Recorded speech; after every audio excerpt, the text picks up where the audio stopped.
We are at a beachside location in Florida, where the Hulk family is on vacation. Suddenly, Captain America appears and apologizes to Hulk for disturbing their vacation. He says he needs to talk to him about something important. Along with Captain America, Amadeus Cho also arrives. Seeing them, Hulk gets angry and tries to push Captain America away, but then he realizes that it's just a hologram. Captain tells Hulk that he is not here to fight, but to ask for his help. He explains the situation. An alien planet has entered their solar system. After thorough analysis, Amadeus Cho has identified it as Planet Kai. Amadeus reminds Hulk that this is the same planet where Jarella lived and where Hulk had once been a hero. Not only that, but he had also fallen in love with its queen. Hearing this, Red She-Hulk tries to tease Hulk, but he silences her immediately. Steve then informs Hulk that the government has given him only 48 hours to assemble a team, but he believes Hulk should be the one to lead it. Just then, a shuttle arrives, sent under Steve's orders. Steve wants Hulk to join them in the shuttle because he has experience with the planet and its people. He also knows that Hulk is both intelligent and strong, making him a valuable asset for the mission. Hulk remains furious, his anger rising as he realizes their plan. The thought of being sent into space again, just like before, only fuels his rage. Hearing this, Amadeus Cho steps forward and tries to calm Hulk down. He makes it clear that this is not a trick and emphasizes that it's Captain America offering the mission, not Iron Man. He reminds him of their past, stating that he stood by his side until the very end. To remove any doubts, he suggests checking the shuttle personally. Captain calls Hulk Bruce, which he doesn't like. Captain explains that while Hulk might prefer being alone, Bruce has friends and family who care about him. He reminds that Bruce would do anything to protect them because that is simply the kind of person he is. While Captain is trying to reason with him, Hulk looks over at his son, Scar, as if seeking his opinion. Scar silently shakes his head in disapproval. Hulk takes a moment, looks around at everyone, and then, without warning, attacks the shuttle, destroying it completely. Seeing this, Captain understands Hulk's answer. As he prepares to leave, he offers Rick Jones a chance to join him, but Rick declines. With that, Captain and Amadeus disappear. After they leave, Rick Jones looks at Korg and Red She-Hulk and wonders why they said no to Captain America's offer. Red She-Hulk, looking annoyed, glances at Scar and says he acts like he makes all the decisions now. Hulk doesn't seem to mind and simply accepts it, as if it doesn't matter to him. Scar, who has been deep in thought, finally steps closer and whispers something in Hulk's ear. As soon as Hulk hears it, his eyes burn with fury. He slams his fist into the ground so hard that the entire area trembles. The others watch in shock, wondering what just happened. It turns out that Scar has just informed Hulk about his twin brother, Hiro-Kala, someone Hulk never even knew existed. Enraged, Hulk mutters, "Another son, another monster." Meanwhile, somewhere in the Earth's core, a young boy named Harvey is playing with his grandfather. Suddenly, his pet pigeon flies over a pile of rocks. As Harvey runs after it, his grandfather warns him to stop, sensing an oncoming storm. But as Harvey reaches the other side, he sees someone standing there, Scar.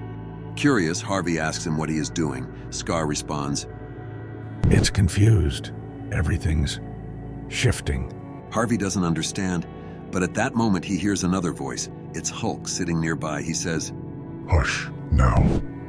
The boy's concentrating." This place is at the center of the Earth, providing easy access to its core.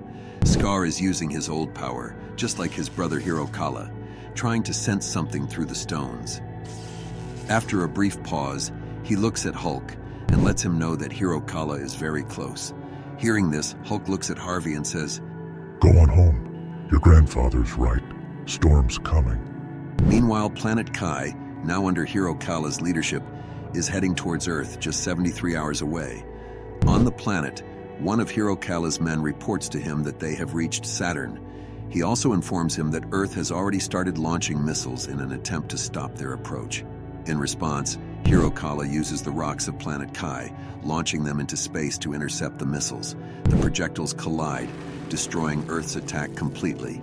Back on Earth, the president is giving a speech on television.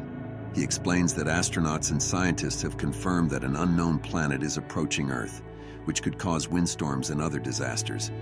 He advises everyone to stay indoors and reassures the public, saying, "We have all the technology we need to handle this situation." On the other side, Hulk reaches a secret location and starts destroying all the shuttles that are being sent toward Planet Kai. But one by one, the members of the Secret Avengers arrive to stop him. First, War Machine attacks, followed by Nova, and then Valkyrie. Ant-Man also tries to stop Hulk by shrinking down and entering his ear, targeting his nerves.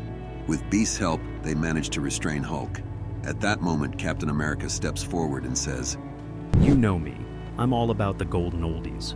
Watching everything through cameras, a general signals Captain America over the radio, congratulating him.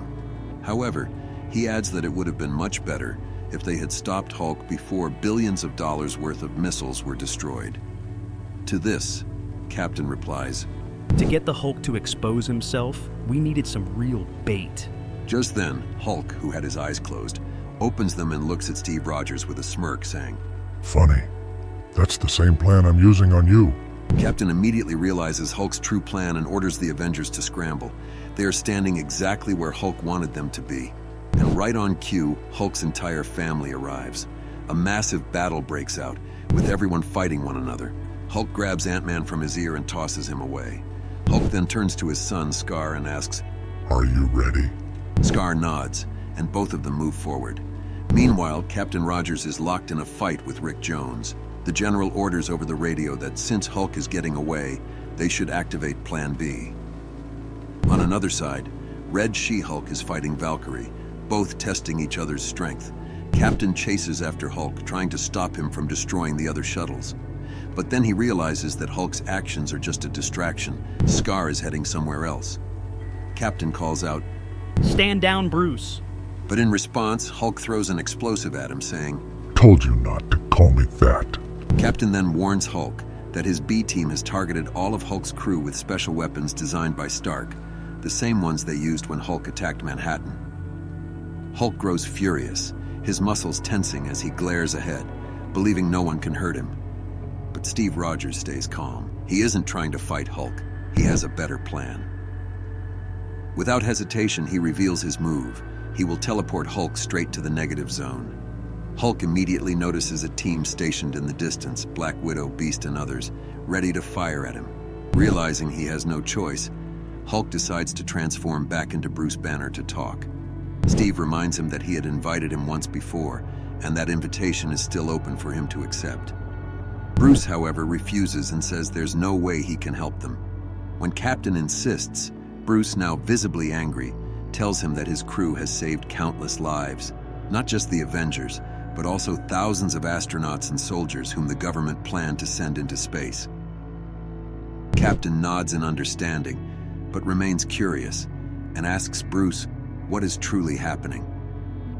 Bruce finally confesses that he has a son. Steve responds calmly, assuring him that they already know about Scar and that his people will not harm him. However, Bruce shakes his head and clarifies that he is not talking about Scar. He reveals that he has another son, Scar's brother, who is far more dangerous. Unlike Scar, he is uncontrollable, 1,000 times stronger, and as far as Bruce can tell, the one responsible for sending the alien planet toward Earth. Steve feels a sense of relief, believing that they are finally on the same side and can work together to stop the threat. But Bruce stops him, warning that if they go to that planet, his son will either kill them or force them into a situation where they have no choice but to kill him. And if that happens, Bruce himself might have to kill them too. He advises Steve to stay behind and protect the people on Earth instead. Meanwhile, Scar unleashes his old power. The officers surrounding him try to stop him, warning him to stand down, but he ignores them. Using the old power, Scar reactivates the Sakaarian stone ship, the same one Hulk used to return to Earth during the World War Hulk event. This was Hulk's family's plan all along. They came here to reactivate the Sakaarian ship. At that moment, Rick Jones grabs Bruce and jumps onto the ship. The rest of Hulk's family follows. Seeing this, Beast, who is standing with the Secret Avengers aiming at Hulk's team, turns to Captain and asks, 10 seconds before they're out of range, Steve. Steve signals the president over the radio, asking, Mr. President, you've been hearing all this? The president, who has been listening the entire time, replies, Yes, I have. and after a pause he continues, And the fact that you've stopped to talk to me tells me we've come to the same conclusion. God help us.